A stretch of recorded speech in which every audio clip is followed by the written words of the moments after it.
Teaching teenagers to manage their money. The sooner you start, the more a financially sound future you are likely to have. And I'm joined this morning by financial expert Roy Paul, Executive Director of the nonprofit Sensibility, to talk about helping high school students reach their financial goals. Good morning to you. Thanks so much for being here. My pleasure to be here. Thank you for having me. So let's talk about this nonprofit. Sure. First, I know that you're in New York City, but looking to expand into Connecticut. Tell us about it. Sure. It was founded in 2004 by Alexa DuPont Bell and John Moore. Okay. And they were students at Harvard Business School. And despite having that kind of access to knowledge, they had some financial issues. And they looked to each other and said, if you and I are going through these types of issues, can you imagine teenagers, especially those in low-income communities? We should do something to give back, and that's how we got Sensibility. Wow. Okay, so how does it work? So we connect with providers, so nonprofit organizations, schools, high schools, middle schools, and they bring our volunteers in, by and large, and many of them from the financial services industry. And we have 8 modules from intro, goal setting, budgeting, savings, all the way to college savings and 401k planning.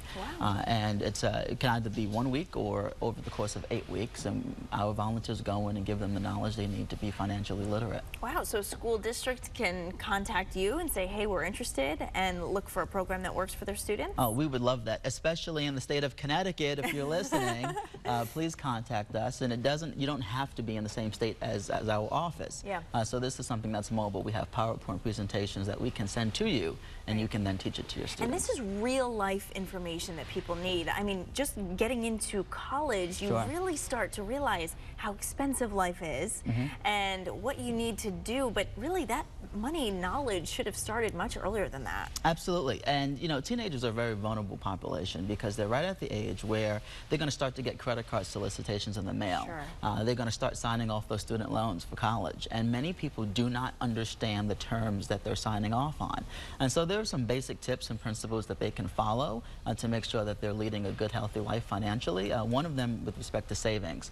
I like the 50-30-20 rule. 50% of your income on things you absolutely have to buy, 30% on things that you don't really need, but you want them, vacations, ancillary things, and then 20% you save it. And that's something that we try to teach young people to do on a fixed basis, to pay yourself first, and that's critically important for your future. When it comes to budgeting, 41% of Americans do not have a budget.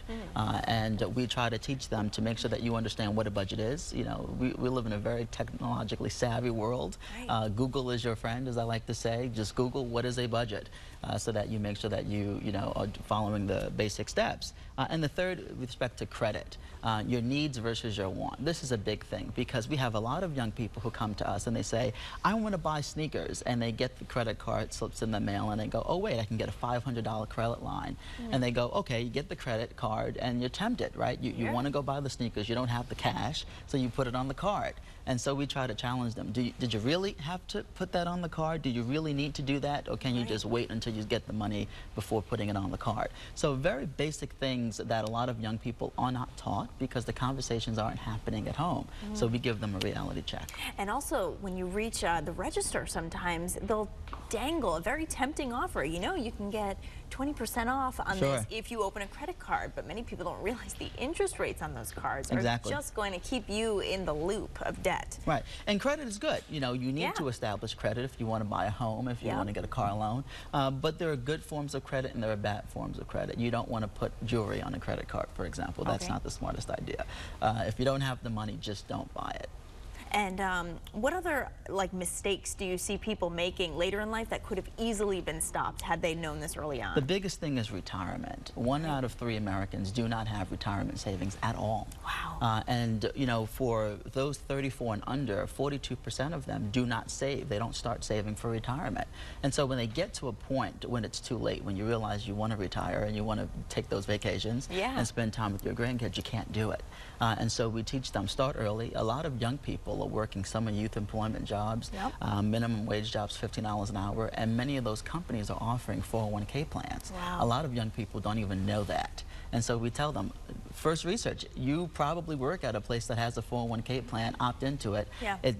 pre-tax dollars. You don't ever see it, and it has no effect on your check. So why not start early to do that? Such valuable information. I really appreciate you being here. Absolutely. Roy Paul with Sensibility in New York, hoping to expand in Connecticut. Thank you so much. My Really pleasure. appreciate all this great information. Thank you. Thank you.